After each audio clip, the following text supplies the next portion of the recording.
Hey, good morning, he says, pretending like he didn't know you were there. Anyway, how are we doing today? Thanks for telling me.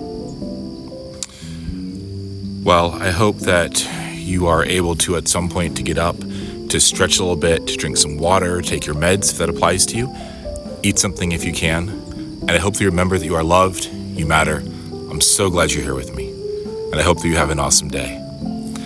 So I'm getting ready to go for a walk this morning because it is already like 80 something degrees outside and muggy here in Virginia. So I just don't want to try to go walking later on this afternoon. Plus, today is my self-care healthcare day, and I have 4 appointments today because I have an extra bonus appointment. Yay! And I won't be done until 4 o'clock in the afternoon, and I'm not going to be in the mood for walking then. I'm kind of tired, so we're going to go walk in the botanical garden, and we'll kind of stop and chat here and there as we go. Sound good? All right.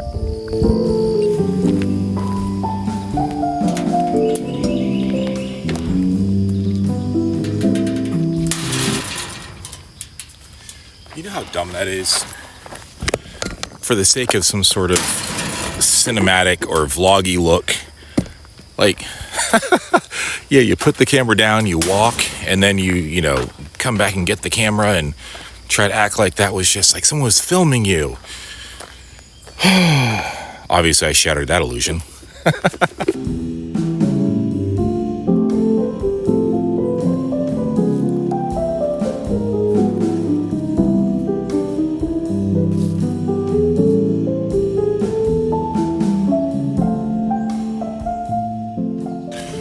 So today, I thought we would talk about skulls. There's a bench, our first stop here. So I've had people ask me about the skulls that I have in my office, or also, I know it's faint, but the skulls with the butterfly logo on my hat, and also I think on a lot of my pages, I've used that. Anyway, so they've asked why. Like, why skulls? Why do you have them? Why do you have, plastic skulls or whatever? And so I thought I'd tell that story today and also introduce you to my friends. So what started it all was when I started teaching. My first year as a teacher, we went on a field trip to this historic house in Richmond, Virginia. And it just so happened that there was an art exhibit taking place at that spot as well. And the exhibit was skulls. I'm sure you guessed that at this point. And it was a bunch of skulls, each painted and decorated in different ways. And the theme behind it all, what kind of inspired the artist to do this, was a concept that we all have skulls. It's a unifying part of being a human.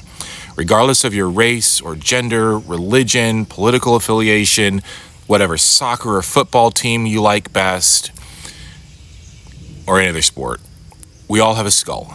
And it's something that makes us all human and something that unifies us. And I thought that was so cool. I loved the theme behind it. The skulls were beautiful and amazing. And I thought, wow, that is just really neat. And it made me think about skulls a lot more because at the time I was undiagnosed, but, I was suffering from things that had to ultimately was my lupus. And I, as an autistic person, again, undiagnosed, but I had these sensory issues. I had all these things that made me feel different from the people around me, that often made me feel like I didn't belong. And that was a nice reminder, something to help me challenge that thought. Obviously, I still have a lot of work to do in that area, but I don't know why I said obviously, unless you've been following my content for a while. I'm going to stop. Anyway, moving on. I thought that was really cool.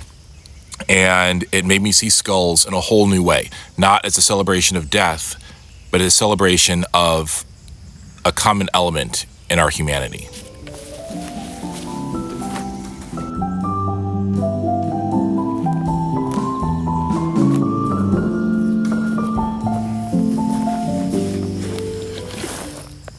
Anyway, so one day I'm out at the grocery store and there is a bin of skulls. And so I thought, hey, let me buy a couple of them.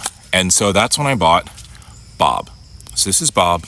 Bob has been painted different times, but ultimately he's now just a shade of white again.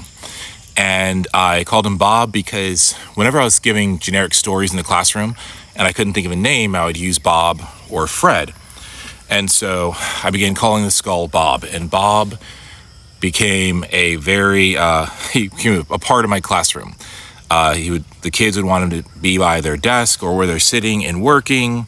He'd be part of our games and conversations. Like Bob was like my teacher's assistant or something. Anyway, and Bob has been in my classroom all while I've been teaching. And so that's Bob and how he came to be. And so he just likes to hang out. Bob, his last story about Bob, he was a pirate, him and Fred. And I forget how they died, but it was something weird. Anyway, tell stories about Bob, and he would just hang out, and he's Bob. First skull. Now, Fred. So, Fred was also painted, but he kind of stayed his color, and I'll explain why.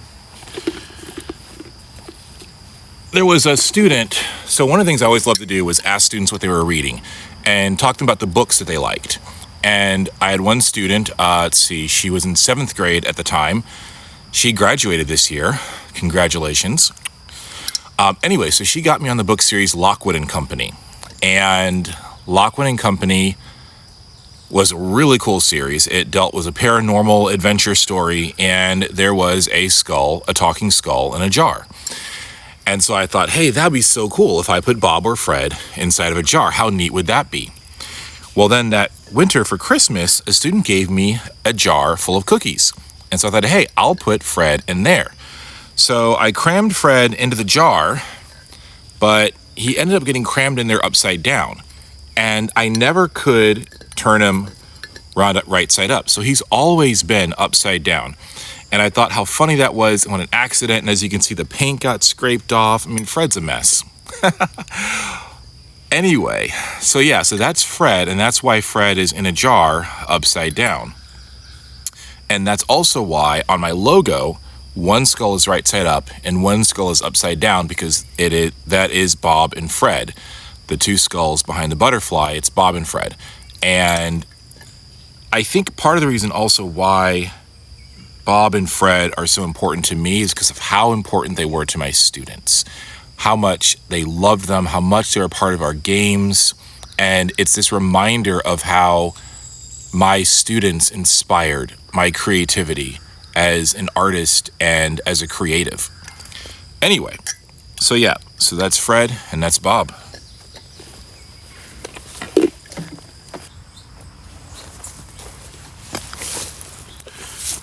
I should also mention, since you can't see it very well, if you've purchased any of my books, you'll notice that Bob and Fred behind the butterfly is on the cover of both of those as well. So also shameless product placement. All right, my next friend is Midas. So Midas was a Christmas gift from my wife. He was actually a diffuser, but I just kind of keep him around as a skull. Obviously, he's Midas because he's golden and shiny.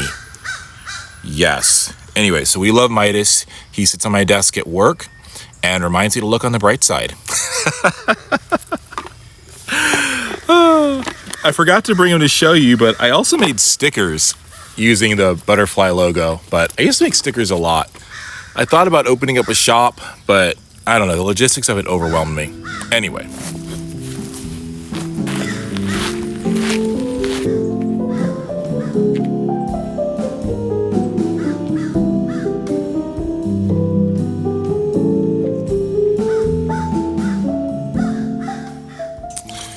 All right, and my last skull for this tour, if you will.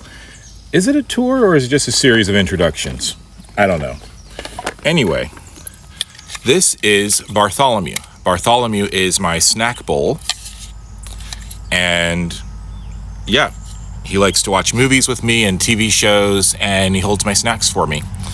Bartholomew is my newest friend. I think I got him last fall or winter maybe, or maybe in the spring. I don't remember now.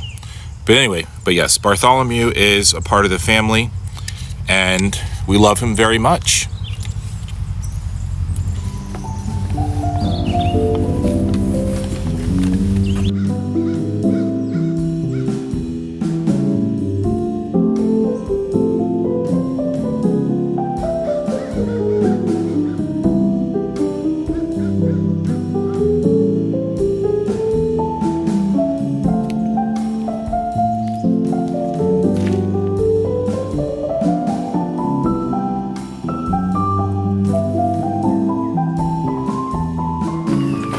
All right, friends, so that is the story of the skulls, why I have them, and, how they're important to me, and my skull friends that I keep with me. I don't have one for my office. I want to get one for my office, but I don't know. Nothing's really stood out just yet, so I'm going to keep looking. Anyway, how about you? Do you have weird things that you collect that have deep and powerful meaning to you? Maybe not necessarily to everybody else, but when you look at them, they give you maybe hope or encouragement or inspire you or help you feel that you're not alone, or really anything that makes your life or better or improves your mindset. Let me know. I think we're about due for another Q&A soon. I'll put a community post out here pretty soon, I think, to get more questions. All right, friends, I'm gonna head off to my appointments and everything. I don't know that I'm gonna necessarily vlog that. I think I'm gonna end this video here. And for now, it is time for your next adventure. I'll miss you.